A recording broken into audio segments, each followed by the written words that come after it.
through much misunderstanding. That's what tribulation is to me.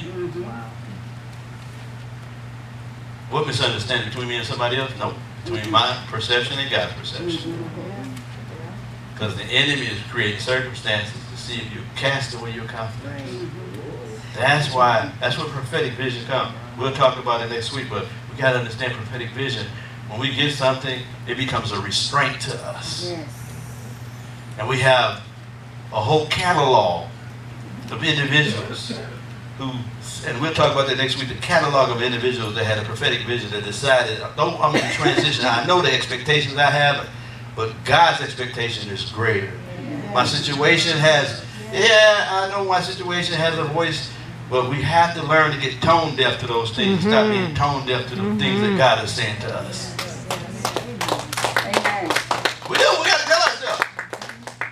And we keep listening over and over and over and rehearsing the same stuff. The devil can't do nothing new. I don't know if y'all know that. That's right. That's why when you get saved, then he start bringing up old things. He can't create. No. That's right. You can't. And just imagine if you just take God at his word and allow him to do what he needs to do in you, and you start thinking his thoughts. What happened? He can't come back through that way. Right. Then he got to find something else. Be like, dang, she closed that door. You got to take away that legal ground. So I'm not listening. I have a new perspective. I'm not unequally yoked anymore. I've submitted to the anointing. The anointing destroys the yoke. Yes. Not just remove the burden, but destroys the yoke. Yes. That's what we treat the anointing. We treat it like it comes to lift the burden. You know? No, it destroys yokes. A true anointing will destroy yokes. You look it up. You know, it means there is no leftovers.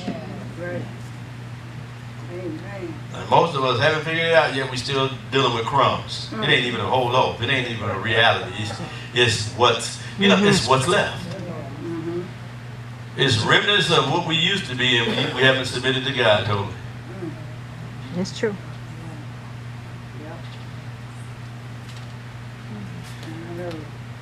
But guess what? If you change your mindset, get God's perspective, let this mind be in you that was in Christ. Am I right? That's what the word says. I'm not just throwing thoughts out. Right? He said he'll keep in perfect peace. Yeah, not mind who visits him. Oh. No, state. State means state. You know what state means? State, yeah, right. Smarty pants. State means, to me, okay. State means that it's not, Sundays and Wednesdays is not staying on him. Wow. Monday, Tuesday, Wednesday, Thursday, Friday, Saturday, Sunday. That's staying. He said, as a result, be in perfect peace. Or you have confidence or contentment. That's what Paul said. Paul said, I learned that whatsoever state I'm in, to be content. Yes, he did. Because contentment is a great gain.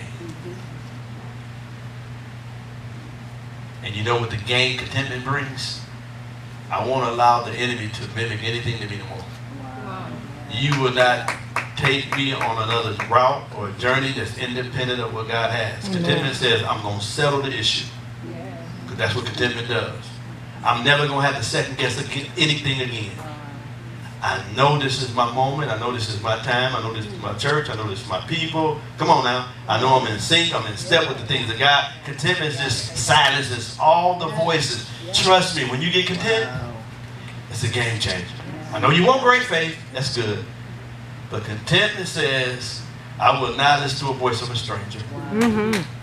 There's only one voice that matters. I will not be distracted again. I won't be enticed. I know you look good, but that don't matter because I'm content.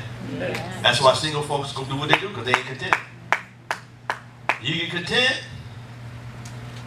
Well, some married folks too, by the way. Right. Yeah, single folks ain't the only one that don't know how to find their own bed or own inbox.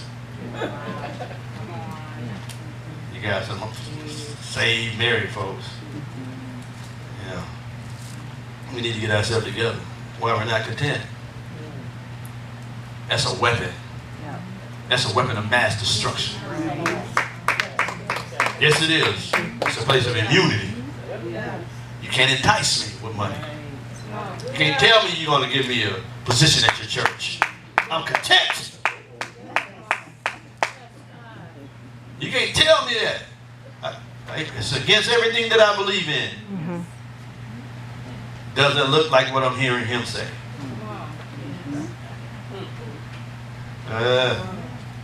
Oh, hallelujah. I like that. You get what I'm saying? I don't know where it came from. It just came up out of me. But the contentment is where we need to be. And contentment don't mean that it's not passivity. It don't mean you're still stuck in a certain state. Contentment just says it's how you look at your life and you make a proper analysis and you understand the moment. But you still have expectations for your next. My now won't be messed up because I'm content. I know my next is going to be better than now. But it won't be better if you ain't content. Father, we bless you.